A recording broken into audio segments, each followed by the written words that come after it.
A new market cycle is now developing with new sector leadership. We're going to examine exactly why this is happening and how we can take advantage of it. This all started a couple weeks ago. We had cooling growth numbers. Talking about the non-farm payroll. That was a disappointment. Up only 73,000 jobs in July, but the prior 2 months were revised down sharply. This was a huge disappointment to the market, which we're going to show you in just a moment how much it did affect the charts.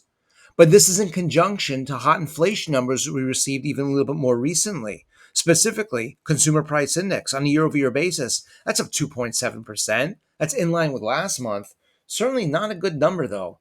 But the real big shock was the core CPI, excluding food and energy, up 3%. That matches highs we haven't seen since February. The producer price index, that was up 3.3%. That was matching February highs as well. And the core PPI, less food and energy, up 2.8%, April highs.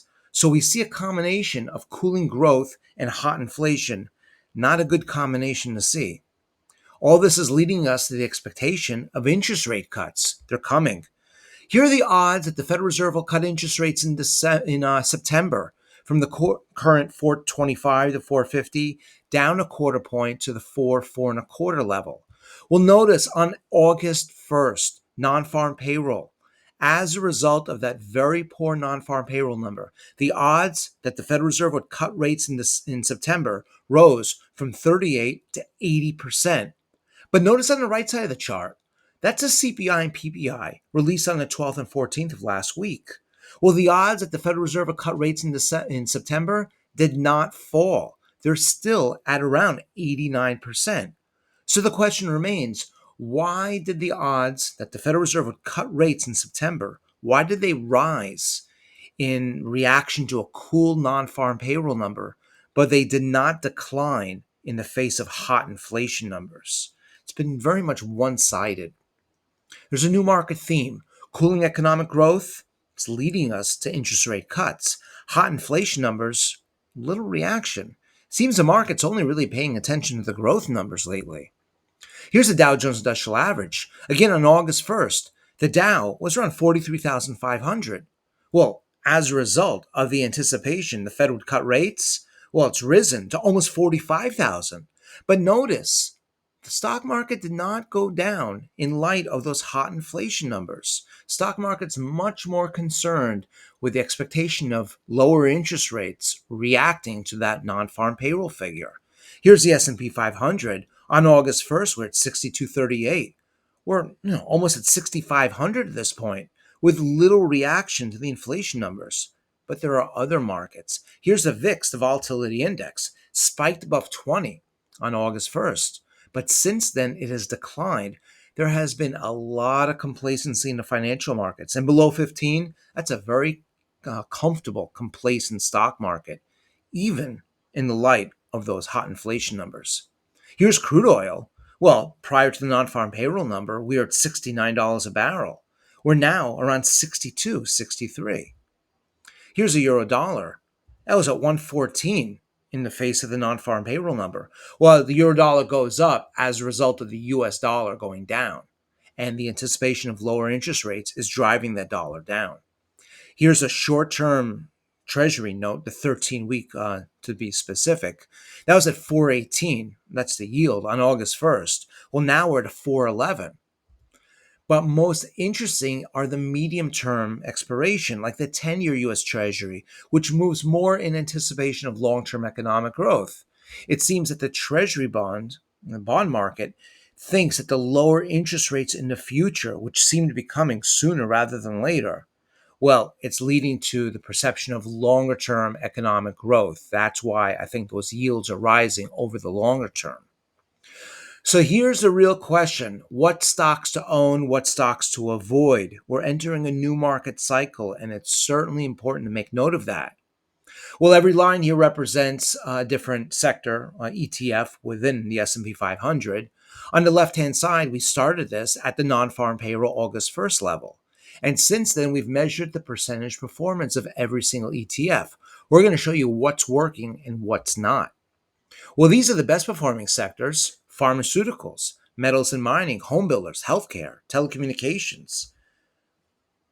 Specifically, the best performing sectors include pharmaceuticals, XPH ETF, that's up 10.5%, healthcare, XHS, 8.8%, XHE, 5.6%. There's a rotation into defensive recession resistant sectors, and there's probably something no more resistant to recession than healthcare. We always need healthcare. What's also doing well? Metals and mining, XME, up 10.2%. That reflects the expectations of interest rate cuts and a weakening US dollar. If we expect the dollar to go down, remember the euro dollar chart going up? That's the dollar going down. If we expect the dollar to go down, well, we like to hide our wealth in metals. Those are inflation hedges. Also, home builders, XHB, up 9.1%. The expectation of lower interest rates are good for housing. But we should say this with a caveat, not all housing. And we're going to show you exactly what the distinction is. Also, telecom, retail, semiconductors, consumer discretionary up 6 to 8%. Also, we could throw in AI. That's doing quite well. Some cyclical and growth areas are still strong, and interest rate cuts could improve consumer demand. These are the worst performing sectors. Start at the bottom, actually down 0.6%. Information technology, utilities, energy, real estate, industrials, aerospace and defense. Specifically, the worst performing sectors that really stand out between August 1st and present date. Utilities, XLU, down 0.2%. It's lagging because of falling bond yields. It's the same dynamic, just to the downside. Energy, XLE's flat. XOP, up 0.7%. That's energy. Remember, excluding food and energy, inflation is really on the rise. Those declining energy prices are really hurting the XLE ETF. There's concerns about slowing demand. Slower demand, less consumption, less commerce. Also, real estate, XLRE, up 0.1%, and industrials, XLI, sensitive to U.S. economic growth, or in this case, lack thereof. Information technology, software, XLK, high beta, small cap tech lagging. Investors prefer defensive tech over speculative growth. And we're talking a lot about those small Russell 2000 shares in this case. Those smaller companies do not do well when we feel the pinch. But wait, something doesn't quite make sense from what we just said. Remember the home builders, XHB, that's up 9.1%. But real estate, XLRE, up, well, almost nothing, 0.1%. So what's the distinction? What's the difference here? Well, the XHB ETF that reflects home builders, it focuses on home construction, companies like DR Horton and Lennar. Their profitability improves when mortgage rates fall because they're in a position where they can cut home prices and still grab a share of the market. When we speak about the housing numbers, which we have recently, we make the distinction between new home sales and existing home sales. Existing homes are sold by home owners. New homes are sold by home builders. Home builders, well, they don't have any other business. They have to build and sell homes. So if we expect interest rates to go down, that makes it a little bit easier for prospective home buyers to come back to the market. That's why home builders tend to do well under the anticipation of lower rates. However, the real estate ETF XLRE, it's weighted towards REITs, real estate investment trusts. They focus on office, retail space, data centers.